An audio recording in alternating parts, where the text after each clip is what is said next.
यिर्मयाह का ग्रंथ अध्याय 14। सूखा।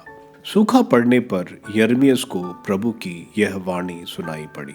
यूदा विलाप कर रहा है, उसके नगर दुख के दिन काट रहे हैं, उसके निवासी भूमि पर बैठकर शोक मनाते हैं। यरूशलेम से दुहाई उठ रही है, कुलीन लोग अपने सेवकों को पानी भरने भेजते हैं, किंतु उन्हें कुएं पर पानी नहीं मिलता और वे खाली बर्तन लिए लौटते हैं। वे लज्जित और निराश होकर अपना सिर ढक लेते हैं। वर्षा नहीं होने के कारण धरती फट गई है। किसान मुंह लटकाए बैठकर अपना सिर ढकते हैं। घास नहीं होने के कारण हिरणी अपने नवजात बच्चों को खेत में छोड़ दे रही है।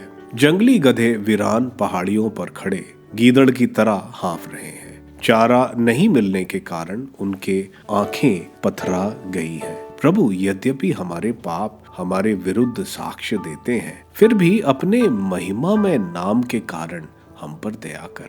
हमने बराबर तेरा परित्याग किया और तेरे विरुद्ध पाप किया है। इज़राइल की आशा, विपत्ति में उसके उद्धारक, तू इस देश में अपरिचित जैसे क्यों हो गया है? उस पथिक की तरह जो यहाँ केवल रात भर ठहरता है। तू क्यों घबराए हुए व्यक्ति जैसे हो गया है, एक योद्धा जैसा जो रक्षा करने में असमर्थ है। प्रभु, तू तो हमारे बीच है, हम तेरे ही कहलाते हैं। तू हमारा त्याग नहीं कर। इस प्रजा के विषय में प्रभु यह कहता है, इधर उधर भटकना इन्हें बहुत प्रिय है। ये अपने पैरों पर नियंत्रण नहीं कर पाते हैं, इसलिए प्रभु इन्हें अस्वीकार कर रहा है। अब वह इनके कुकर्मों को याद कर इन्हें इनके पापों का दंड दे रहा है। प्रभु ने मुझसे कहा, इस प्रजा के कल्याण के लिए प्रार्थना मत करो। यदि ये उपवास करते तो मैं इनकी पुकार नहीं सुनता।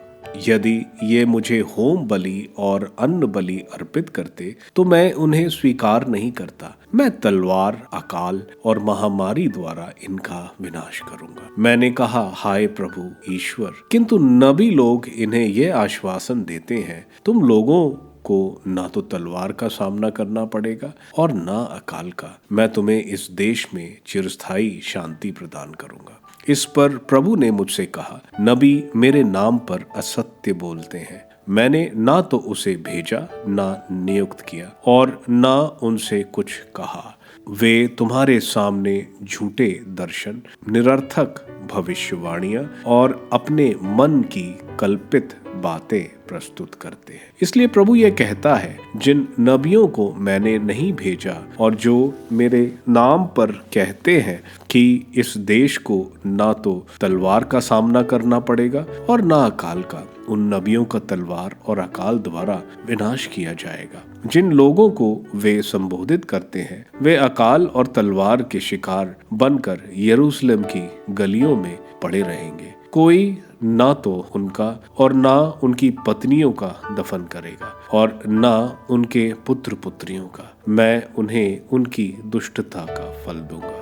तुम उन्हें यह कहोगे, मैं दिन रात निरंतर आंसू बहाता रहता हूँ, क्योंकि मेरी पुत्री विपत्ति की मारी है, मेरी प्रजा घोर संकट में पड़ी हुई है। यदि मैं खेतों की ओर जाता हूँ तो तलवार से मारे हुए लोगों को देखता हूँ, और यदि मैं नगर में आता हूँ तो उन्हें भूखों मरते देखता हूँ। नबी और याजक भी देश में मारे मारे फिरते हैं और नहीं समझते हैं कि क्या हो रहा है। क्या तूने यूदा को त्याग दिया है? क्या तुझे सियोन से घृणा हो गई है? तूने हमें क्यों इस प्रकार मारा है कि अब उपचार असंभव हो गया है? हम शांति की राह देखते रहे, किंतु वह मिली नहीं।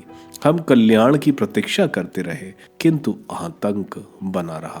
प्रभु, हम अपनी दुष्टता और अपने पूर्वजों का अपराध स्वीकार करते हैं। हमने तेरे विरुद्ध पाप किया है। अपने नाम के कारण हमें ना ठुकरा। अपने महिमा में सिंहासन का अपमान ना होने दे। हमारे लिए अपने विधान को ना भुला और उसे भंग ना कर।